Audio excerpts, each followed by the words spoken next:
In today's video, I've got an exciting one for you. What if I told you that I can show you how to look for vintage oil paintings that is signed and worth some money?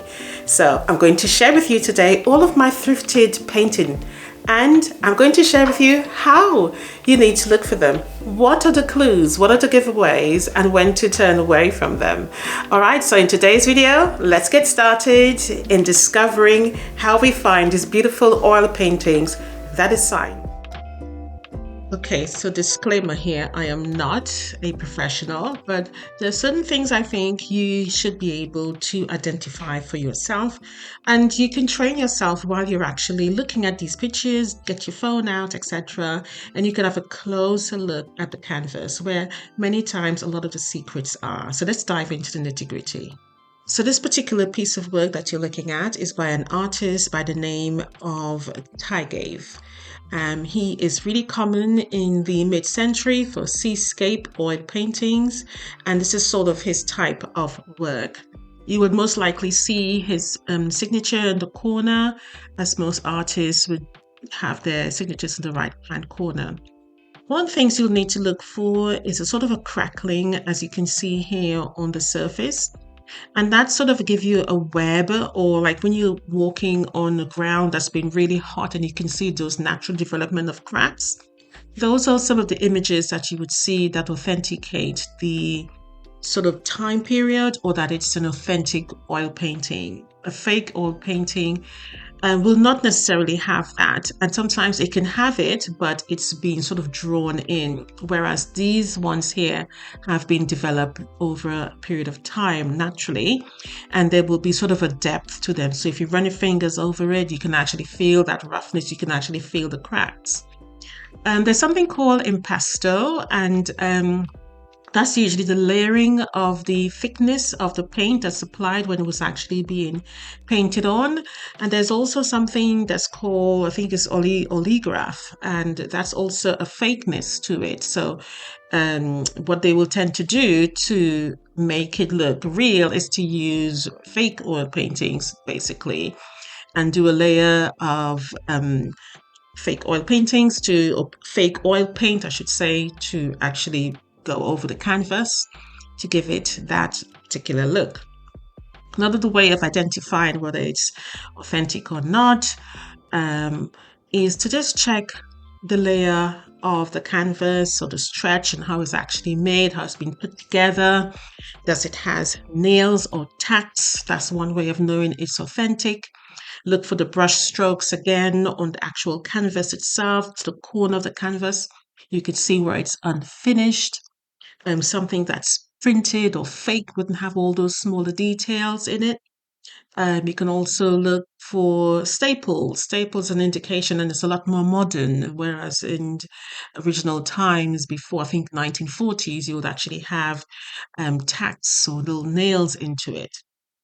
Another way of identifying is to rub your fingers over it quite lightly, and just check to see the roughness of the painting itself. Again, looking at the back, you're most likely to see a lot number, as you can see here.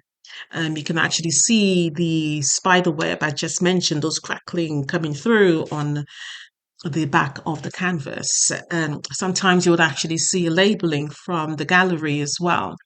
And you can actually see that it's an old piece of painting. You can see the wear and tear over a period of time. You can see leftover paint there. So there's a lot of indications that you can actually look. You can also take your phone, take a picture, and simply just do an image search, and it'll give you an identification of what period it's from, and what to look for, and so that you're sort of aware of what you're looking at. But there are things, as I said, just as long as you make yourself familiar with it, it will come naturally to you, and you will stand there and just take images and just look at it. Spend some time looking at it, because you'll get that inner feeling whether it's worth something or not.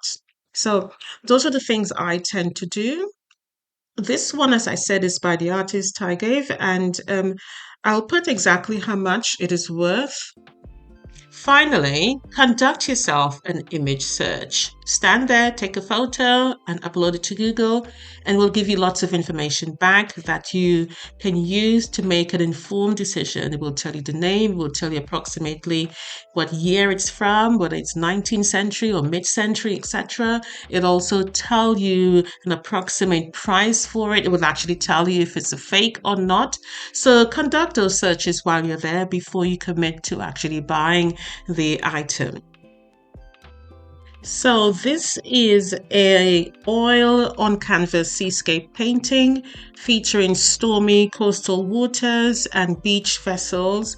It's consistent with mid-19th century maritime art styles, and it can possibly range from $150 to over $1,700 depending on the state of the piece.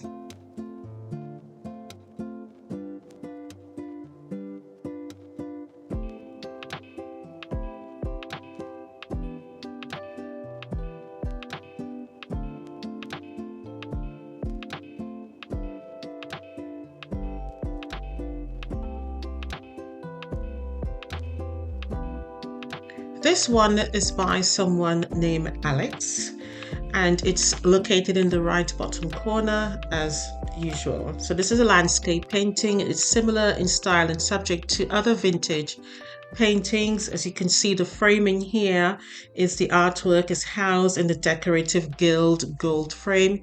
You can see some water damage there. Really don't know. Obviously, I got it just the way it is. It's in very good, pristine condition. It's a vintage styled landscape oil painting on canvas, and it's created using a technique similar to Bob Ross. I don't know if you know Bob Ross, that famous painter. And the scene depicts a scenery from lakeside cabin during sunset or sunrise with a red toned trees and a soft sort of um, hazy sun, but beautiful artwork. The texture feels rough. You can actually feel the ridges of the paint, and you can see the brush strokes. There is no crackling in this one, so this would be very much of a newer type of very modern painting, but nevertheless, it is still very beautiful, very texturized, and it looks very awesome. So again, I would, choose to identify sort of the worth with this by looking at it on Google, and the worth again I will put up on the screen for you. So similar images like this on eBay is currently selling minimum at $104. So very similar, sort of an oil canvas, woodland landscape depicting the sunset and sunrise on canvas. Again, a beautiful piece of painting with those red tones and soft hazy sun. Okay, so let's talk about prints. So art print, this one is a framed reproduction of John Constable. It is called A Cottage in a Cornfield. It's an original painting created in around 1833. It depicts a rural landscape scene with a donkey and a wooden gate.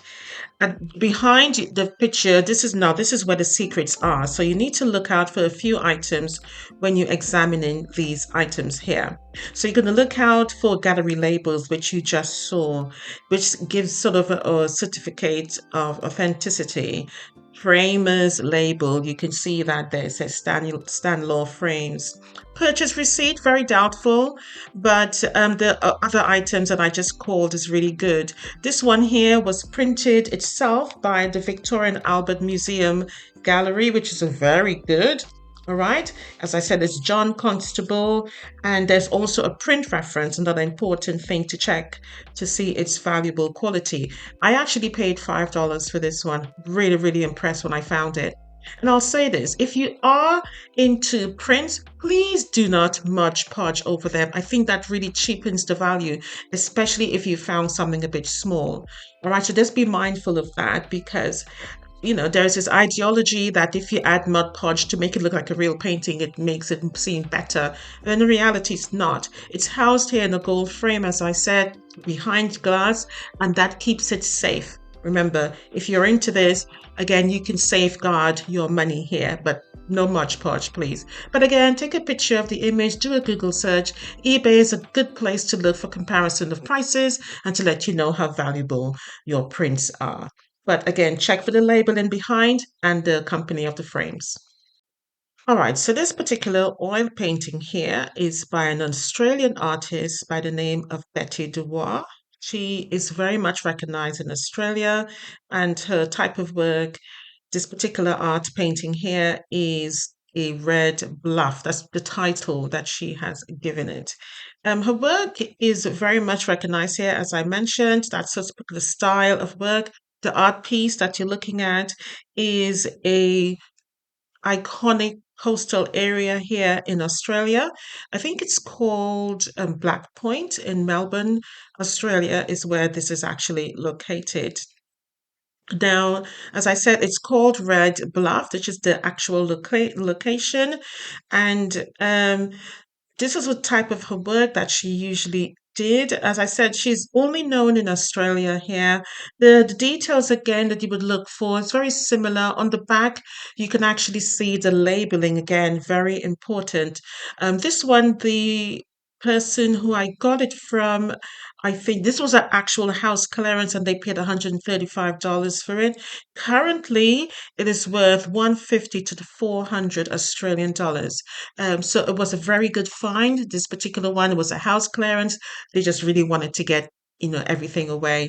I didn't do a search then, but I knew just by looking at it, all the details, the texture, feeling, looking at the ornate frame itself was beautiful. Now, the next one here, this is an identified classic example of a sofa art or a factory line decor art from the mid 20th century. These sort of oil canvas landscapes were mass produced in art factories, frequently in Europe and in Asia during the 1960s and 70s to be sold in furniture and department stores. Now, when I saw this, I immediately fell in love with it. I knew instantly it wasn't going to worth much, but the texture of the painting, the quality of the oil painting, and the name I did not recognize, and the way it was signed as well also gave me mass production vibes. There was slight damage on it as well.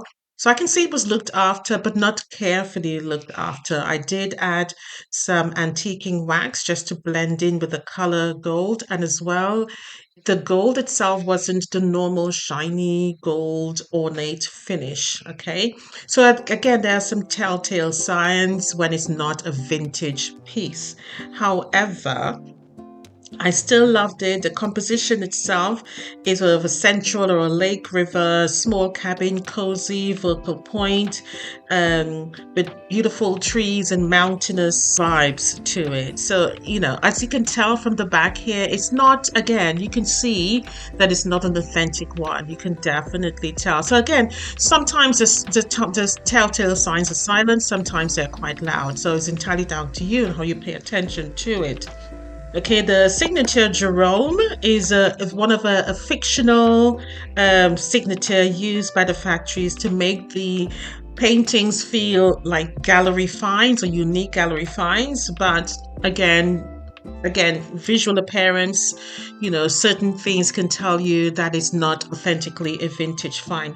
However, saying all of that, I think you also got to get into the habit of buying these things so that it teaches you what to look for. Also, they are beautiful. Nothing is wrong with it. Not everything has to have a monetary reward to it. So I fell in love with it. I paid, I think it was $5 for this one.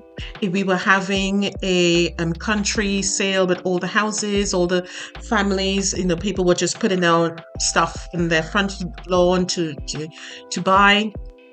And we were driving around and I actually saw this one and I was like, oh, this is really nice. And I think they wanted $10 for it. And I said, what about 5? Because at the time it had a big gash in it, you can see it there. So, and the guy was like, yeah, fine, you can have it for $5. But I loved it. That's one of the reasons why I picked it up. Ideally, the Jerome or sometimes you can see Antonio landscapes. They typically sell for like 50 to 150 US dollars. So there's still some good value there to be had. As I said, it is a beautiful painting, and I really love the fact that it's been kept well, minus the frame with that little dash there. But again, from a distance, you really cannot see that. So I was quite pleased with this. All right, so this brings us to the end of the video. There is a lot more to show to you, but I think I don't want to bore you.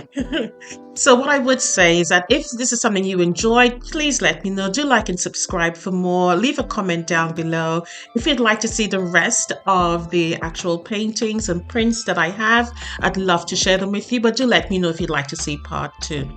Also, I would say though, is that I don't usually move these around the house. I may possibly, take different, paintings, etc., and put it to different areas of the house, but I do not move them just because I'm looking for a season to be changed. They are paintings and they bring a beautiful, charming warmth to your space. They are timeless pieces. They are not pieces that's just for a season. So they usually do stay up all the time.